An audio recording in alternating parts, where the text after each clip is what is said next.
తెలుగు ఆత్మ గౌరవం కాపాడటం కోసం పార్టీ పెట్టడం, అదేవిధంగా 9 నెలల్లో చరిత్రలో ఎవరు ఎరగని విధంగా అధికారంలో అధిష్ఠించిన తర్వాత తెలుగువారి పౌరుషాన్ని, ప్రతిష్టని దేశ విదేశాల్లో చాటి చెప్పిన విషయాన్ని ఈ సందర్భంగా మనం గుర్తు తెచ్చుకోవాలి.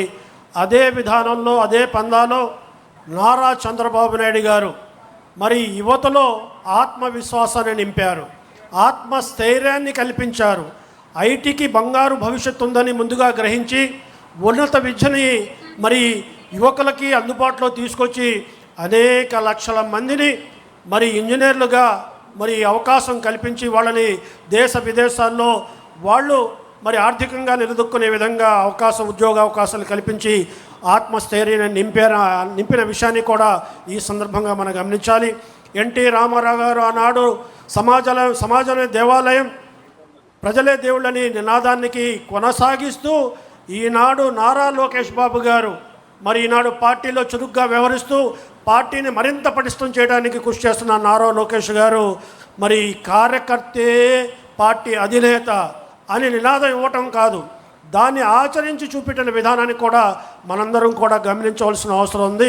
విజయనగరం జిల్లా గజపతి నగరానికి చెందిన మరి గంట్యాడ శ్రీదేవికి ఈనాడు పాలిట్ బ్యూరో సభ్యురాలిగా, అదే రకంగా మరి ఏదైతే మంగళగిరి నియోజకవర్గానికి చెందిన మరి ధనంజయ్ గారికి పాలిట్ బ్యూరో సామాన్య కార్యకర్తలు, ఒక స్థాయి మండల స్థాయి కార్యకర్తలకి ఈనాడు పాలిట్ బ్యూరో సభ్యులుగా గౌరవం ఇచ్చారంటే ఈ గౌరవం కార్యకర్తలందరికీ ఇచ్చినట్టుగా నేను భావిస్తున్నాను. అంతేకాకుండా శ్రీకాకుళం జిల్లాలో మారుమూల గ్రామంలో ఉండే మరి కలిశెట్టి అప్పలనాయుడు గారు, ఆయన పెద్ద పదవులు ఏం చేయలేదు.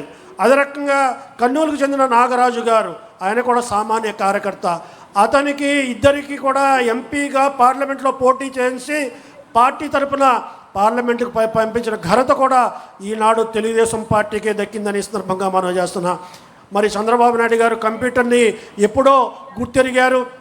1985లోనే మరి సభ్యత్వ నమోదు కార్యక్రమాల పుస్తకాలన్నింటినీ కూడా ఒక చోట పెట్టి కంప్యూటరేషన్ చేసిన విధానం ఈ సందర్భంగా మనం గమనించాలి. అప్పట్లో కొన్ని లక్షలు మాత్రం ఉండేది. ఈనాడు నారా లోకేష్ గారు హైటెక్ విధానంలో ఈ సభ్యత్వ నమోదు కార్యక్రమం చేయడం మూలంగా భారతదేశంలో ఏ రాజకీయ పార్టీకి కూడా అతి తక్కువ కాలంలో 1,03,86,859 మంది సభ్యులని సభ్యత్వాలు చేర్పించిన ఘనత ఈనాడు నారా లోకేష్ గారి సారథ్యంలో వచ్చింది. ఆనాడు ఎన్టీ రామారావు గారు ప్రజాబలాన్ని కూడా తీసి పెట్టారు. 82లో పార్టీ పెట్టి 83లో నెగ్గిన తర్వాత లక్షలాది ప్రజలు ఓటర్లుగా మరి పార్టీ అభిమానులుగా ఉంటే ఈ పార్టీ అభిమానుల్ని ఓటర్ని ఏ రకంగా పటిష్టం చేయగలుగుతాం అనేది మరి పార్టీ వ్యవస్థాపక నిర్మాణాన్ని ఆనాడు 1945 నుండి ఇప్పటి వరకు కూడా దాని నిర్మాణాన్ని దశలుగా దాన్ని పటిష్టం చేస్తూ ముందుకు సాగిస్తున్నారు. ఈనాడు పాలిట్ బ్యూరో కానీ, అదే రకంగా జాతీయ స్థాయి పార్టీ కమిటీ కానీ, రాష్ట్ర స్థాయి పార్టీ కమిటీ కానీ, అనుబంధ కమిటీలు కానీ, 26 జిల్లాల పార్లమెంట్ జిల్లాల కమిటీలు కానీ, అనుబంధ కమిటీలు కానీ ఈనాడు వేసుకోగలిగాం. అంతేకాకుండా మరి 992 1936 మండల పట్టణ డివిజన్ కమిటీలు కూడా మనం పూర్తి చేసుకోగలిగాం, పటిష్టమైన కమిటీలు వేసుకోగలిగాం. 992 గ్రామ వార్డు కమిటీలని మనం వేసుకున్నాం. ఇది పార్టీ విధానం, గతంలో అనుసరిస్తున్న విధానం. కానీ నారా లోకేష్ బాబు గారు ఈనాడు మరి పార్టీలో ఇంకా పటిష్టమైన వ్యవస్థ రావాలి, ఇంకా సహకారమైన వ్యవస్థ ఉండాలి అనే ఉద్దేశంతో క్యూబ్స్ అని తీసుకొచ్చారు. మరి క్లస్టర్ యూనిట్ బూత్లని ఆ రకంగా 1875 క్లస్టర్ కన్వీనర్ని కో-కన్వీనర్ని ఏర్పాటు చేసుకున్నాం. 769 యూనిట్ కన్వీనర్ని ఏర్పాటు చేసుకోగలిగాం. 46,397 బూత్ కన్వీనర్లు కూడా ఈనాడు క్యూబ్స్లో ఏర్పాటు చేసుకున్న విషయాన్ని కూడా ఈ సందర్భంగా మీరు గమనించాలి. పార్టీ నిర్మాణంలో ఎంత పటిష్టంగా ఉన్నామో ఇక్కడ మనకు ప్రస్ఫుటంగా కనపడుతుంది. అంతేకాకుండా కేఎస్ఎస్లు మరి కుటుంబ సాధారిక సభ్యుల్ని ఎప్పుడూ లేని విధంగా 100లో ఒకళ్ళని మహిళ, మరి అదే రకంగా జెంట్స్ నుంచి ఒకళ్ళు, మహిళల నుంచి ఒకళ్ళు పెట్టి మరి ఈనాడు మరి సుమారుగా 13,69,000 మంది కేసులను పెట్టారు. ఈ కేసులు కేవలం నామ కోసం వేసినవి కావు. ఎవరైతే స్టేజ్ మీద ఉన్నారో, ఎవరైతే జాతీయ పార్టీలో ఉన్నవాళ్ళు ఉన్నారో, ఎవరైతే రాష్ట్ర పార్టీలో ఉన్నవాళ్ళు ఉన్నారో, మనందరం కూడా ఎక్కడైతే కేసులో సభ్యులుగా ఉన్నామో, నేను కూడా ఒక కేసులో 100 ఓటర్లకు జవాబుదారీగా ఉన్నాను. ఆ 100 ఓటర్లలో నేను మమైకమై పార్టీ ప్రతిష్టని, ప్రభుత్వ ప్రతిష్టని పెంచే రకంగా మనం చేయవలసిన అవసరం మనందరి మీద ఉందనే విషయాన్ని కూడా ఈ సందర్భంగా గమనించవలసిందిగా మనం చేస్తున్నాం. చంద్రబాబు నాయుడు గారు మరి ఏదైతే సామాజిక న్యాయం చేయటంలో మొట్టమొదటిగా ఉంటారు, సామాజిక న్యాయం చేయటం ఆయన ఎప్పుడు కూడా అన్ని కులాలు వచ్చినాయా లేదా, అన్ని కులాలు కలిసినాయా లేదా అని చెప్పే ప్రాధాన్యత, సమతుల్యం చేసే విధానం ఎప్పటి నుంచో ఆయనలో ఉంది. ఈనాడు ఏదైతే పాలిట్ బ్యూరోలో చూసుకుంటే 11 మంది బీసీలకి, 5 ఎస్సీలకి, 1 ఎస్టీ, 1 మైనారిటీకి ప్రాధాన్యత కల్పించారు. అంతేకాకుండా జాతీయ కమిటీల్లో 9 మంది బీసీలకి, 2 ఎస్సీలకి, 1 మైనారిటీకి ప్రాధాన్యత కల్పించారు. రాష్ట్ర కమిటీలో చూసుకుంటే 77 బీసీలకి, మరి అదే రకంగా 24 మంది ఎస్సీలకి, 8 మంది ఎస్టీలకి, ఆ రకంగా 13 మంది మైనారిటీలకు ప్రాధాన్యత కల్పించి ఈ పార్టీ మాది, ఈ పార్టీలో మా ప్రాతినిధ్యం కూడా ఉంది, ఈ పార్టీలో మా నాయకులు కూడా ఉన్నారని ఆయా సామాజిక వర్గాలు గర్వంగా చెప్పుకునే రకంగా ఈనాడు పార్టీలో అవకాశం కల్పించిన విధానాన్ని